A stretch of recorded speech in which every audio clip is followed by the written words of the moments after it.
December 1944, northeastern France. A three-star general's jeep slowed before a roadblock that looked abandoned. Then the headlights found the man. He was standing in the middle of the road with an M1 rifle across his chest, a steel helmet glazed white, and no shelter anywhere near him, no truck, no stove, no sandbagged hut. Just one private in a soaked wool coat standing where the road bent toward the line. The temperature was 5 degrees above zero. The sleet had been coming sideways for hours. The general stepped out of the jeep. The private snapped to attention so fast his knees nearly gave under him.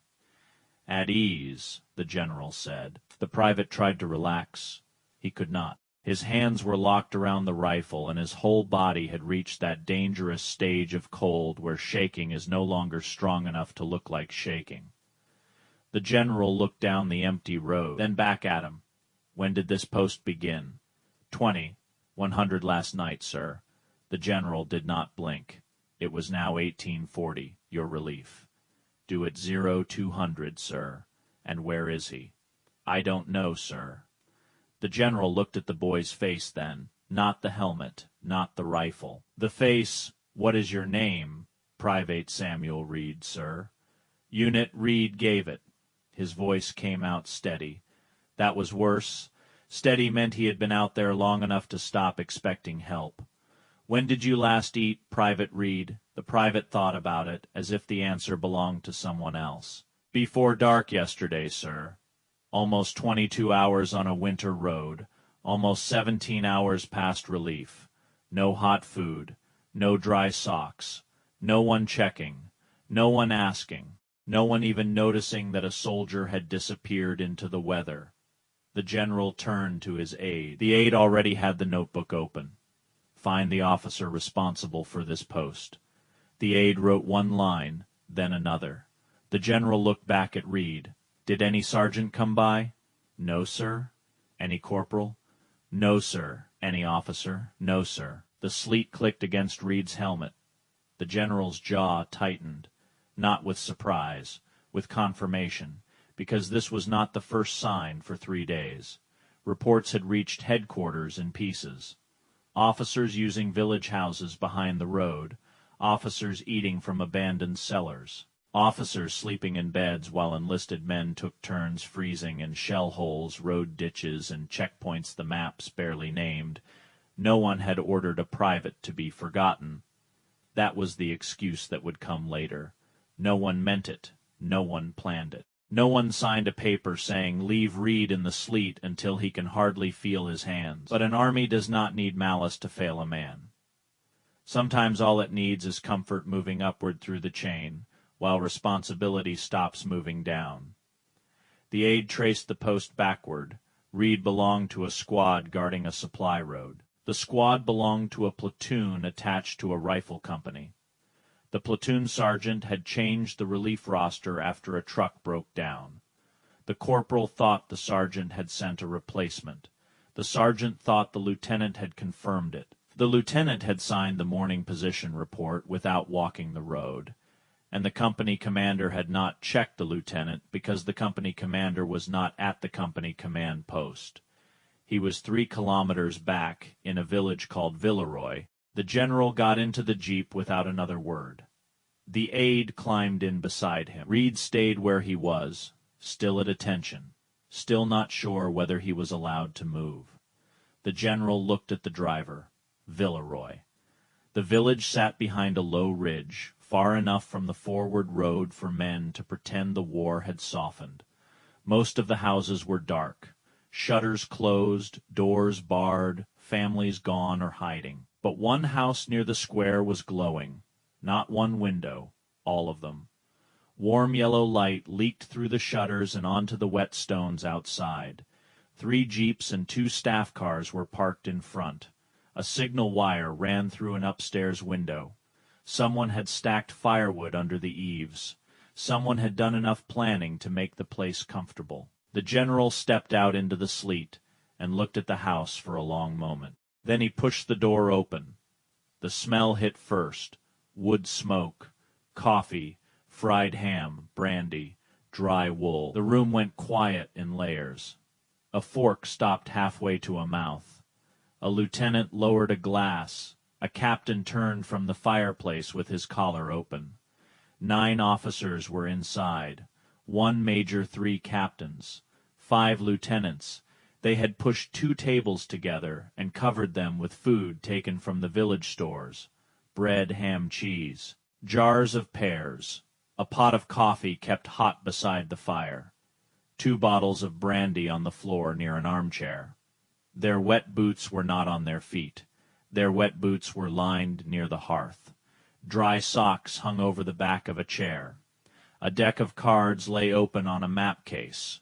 The map case was closed. The major saw the general first. He stood so fast his chair fell backward. The others rose after him. No one spoke. The general walked through the room slowly. He looked at the table, the cups, the cards, the boots by the fire. Then he walked upstairs. No one followed until he told them to. Upstairs 3 rooms had been taken over, beds made with civilian sheets, blankets folded back, a shaving kit on a dresser, clean towels hanging from a nail. 1 cot had a hot brick wrapped in cloth under the blanket. The general lifted the blanket and looked at it. A private on the road had not eaten since yesterday. An officer in this house had warmed his bed before getting into it.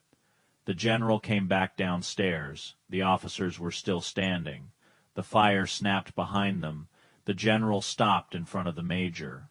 "Who knows Private Samuel Reed?" No one answered. The general's eyes moved across the room. "One of your men has been standing at a roadblock since 2100 last night.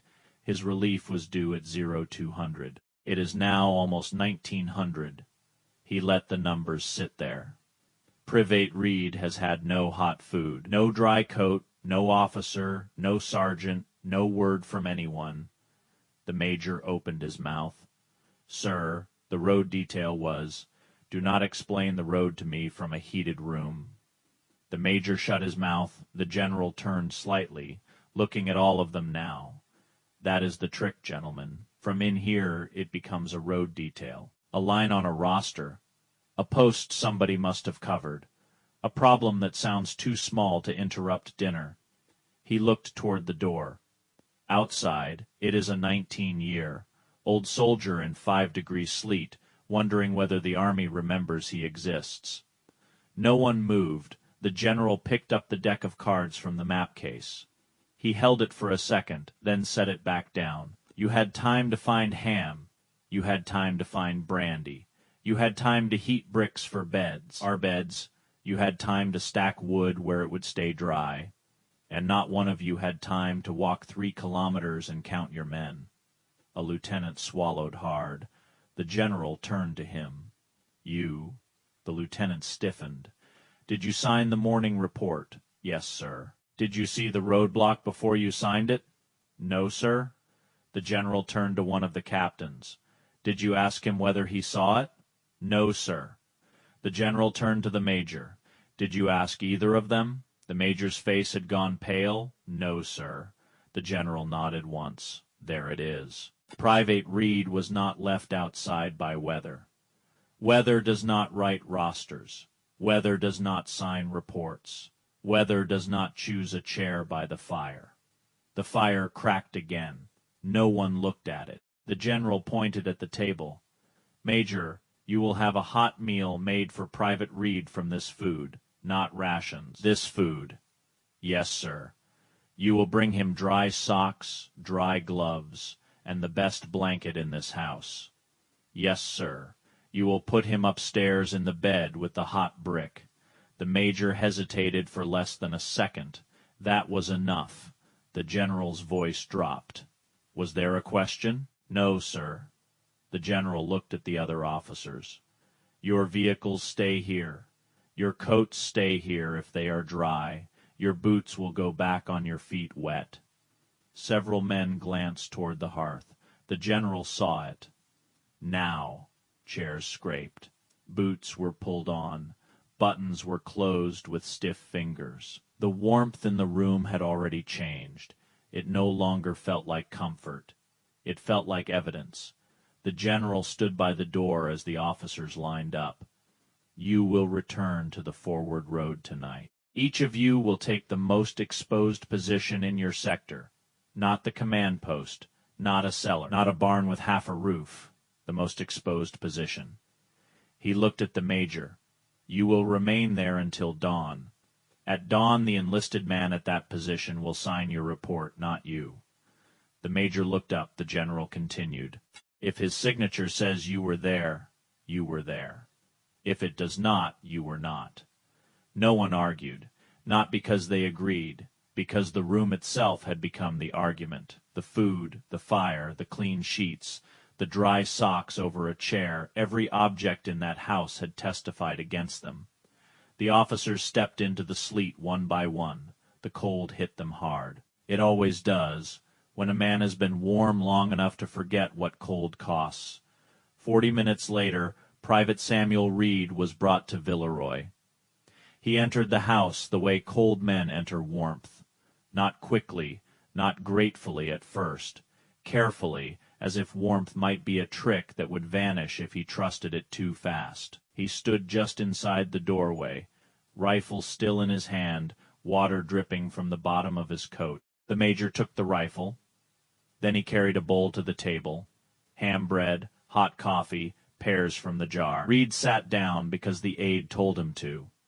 He looked at the food, then at the empty room, then at the staircase.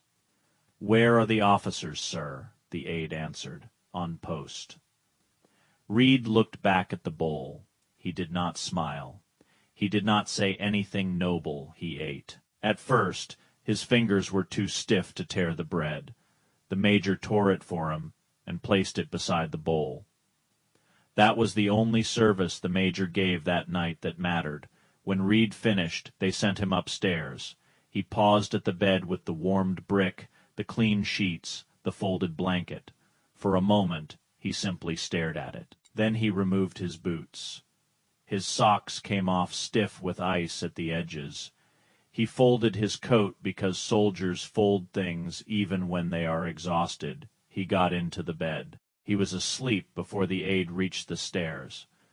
Outside, the officers found the posts they had not inspected. A ditch beside a culvert, a tree line facing open ground, a gap in a stone wall where wind cut through like wire.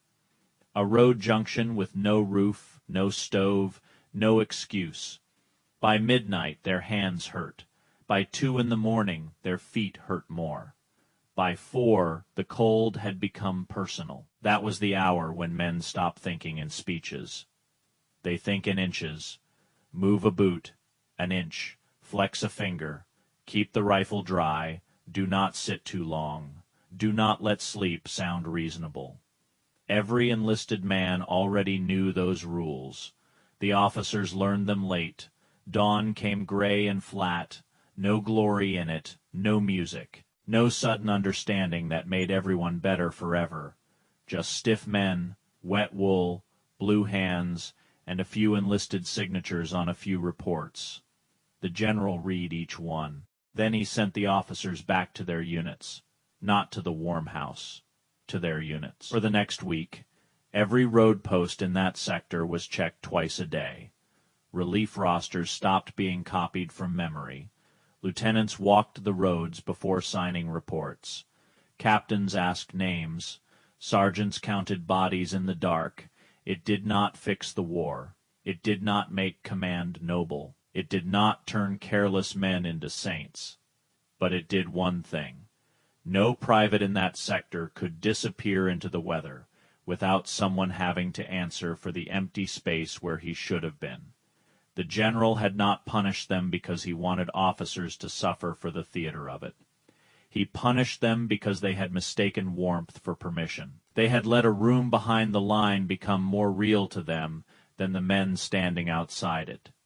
And that is how responsibility fails. Not all at once, not with a dramatic betrayal. It fails one comfortable assumption at a time. The corporal assumes the sergeant checked. The sergeant assumes the lieutenant confirmed. The lieutenant signs what he has not seen.